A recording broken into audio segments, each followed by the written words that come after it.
Bonjour à tous et à toutes, dans cette vidéo, on va parler du diagramme enthalpique du R410A. Dans une vidéo précédente, on avait vu la relation pression-température du R410A, comment on la lisait, comment on pouvait connaître à partir de la température la pression du mélange.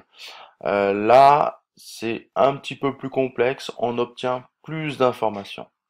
Alors, qu'est-ce qu'on va retrouver sur ce diagramme? Déjà, on va retrouver cette forme en cloche, hein, moi j'appelle ça une cloche, qui va nous permettre de déterminer l'état du fluide.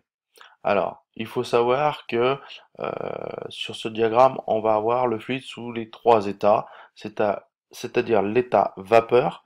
Alors, je vais, hop, ici, vapeur. Donc ça, c'est le R410A dans toute cette partie verte, il est sous forme vapeur, et ici, il va être sous forme liquide. Voilà. Et entre les deux, eh ben, ça va être un mélange liquide vapeur.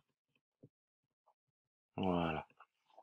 Donc c'est-à-dire qu'on va pouvoir suivre des transformations de liquide à vapeur pour une évaporation ou de vapeur à liquide pour une condensation. Quelles autres informations on va retrouver? On va retrouver la pression du fluide. Attention, une chose importante, c'est la pression absolue qui est indiquée et non la pression relative.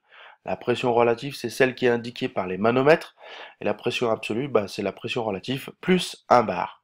Donc à partir des manomètres, il faudra toujours rajouter 1 bar pour pouvoir le positionner sur le diagramme enthalpique. Ça c'est important. Donc on retrouve la pression à gauche et à droite. Ensuite, sur l'axe horizontal, on a l'enthalpie, c'est-à-dire l'énergie du gaz, enfin l'énergie du fluide, qu'on va retrouver en bas et en haut. Donc c'est en kilojoules par kilogramme de fluide.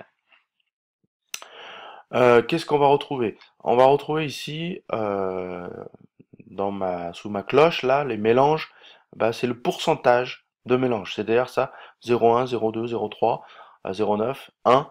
Hein, le 1, il est là c'est 0. En fait, c'est le pourcentage de gaz. C'est-à-dire là, j'ai 0% de gaz, là, je suis à la limite, je suis encore en 100% liquide, et là, je commence à vaporiser, c'est-à-dire 10% de gaz, 20% de gaz, 30% de gaz, 50, etc. Enfin 40, 50, jusqu'à 100% de gaz, et là, je suis totalement évaporé.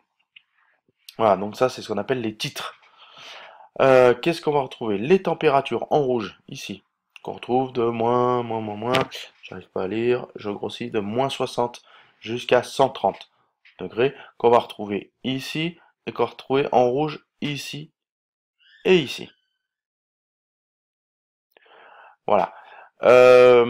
Ensuite, qu'est-ce qu'on va retrouver? En bleu, c'est le volume spécifique du gaz qui est exprimé en décimètres cubes par kilo. On voit l'unité là-haut. J'arrête de bouger. Voilà, un volume spécifique. Euh, Ensuite, en vert, eh ben, ça va être l'entropie. L'entropie, donc, qui est exprimée en joules par kilo, un gramme par Kelvin. Donc ça, j'ai mis une petite vidéo des Shadocks pour expliquer l'entropie, parce que c'est vrai que c'est une notion un petit peu abstraite. Ensuite, et ben voilà, donc on a toutes les informations. Alors maintenant, comment on lit toutes ces informations?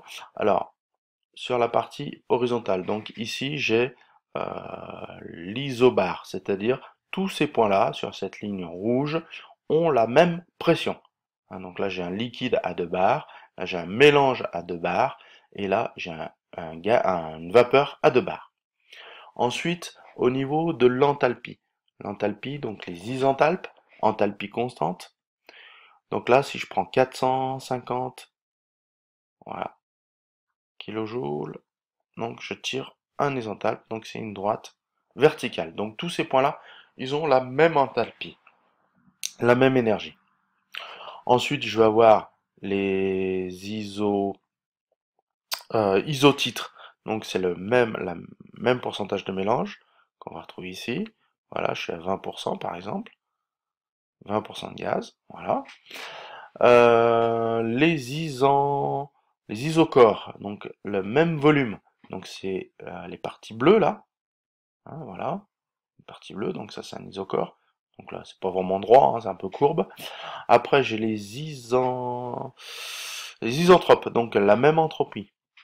Ici, voilà, en vert, entropie constante, donc c'est un peu courbe aussi. Et puis pour finir, hein, celui qui est le plus compliqué à trouver, c'est les isothermes, c'est-à-dire la même température. Alors je vais le faire à la main. Alors, par exemple, le 0 degré, on va le retrouver, il va monter comme ça. Donc tous ces points, ils ont la même température. Voilà, j'arrive. Donc tous ces points-là, c'est de la vapeur à 0 degré, à différentes pressions et différentes énergies. Ensuite, sous ma forme de mélange, donc dans ma transformation, les transformations se font toujours, zut, à température constante. Donc mon 0, il est là. Voilà. Donc tous ces points-là, ils ont la même température, 0 degré. Et enfin, pour finir, eh ben, euh, les températures sont constantes verticalement, c'est-à-dire la même énergie en liquide, en forme liquide. Hein, puisque j'ai que de la chaleur sensible, j'ai plus de chaleur latente, comme sous forme vapeur. Voilà, donc, enfin, pour forme mélange, pardon, pas forme vapeur, mais mélange. Voilà en ce qui concerne la lecture des différents éléments de mon diagramme enthalpique. Donc dans une prochaine vidéo, on va tracer un cycle par rapport à un cycle thermodynamique qu'on a déjà vu précédemment. On va le tracer sur le diagramme enthalpique. Et on verra toutes les informations qu'on pourra en recueillir.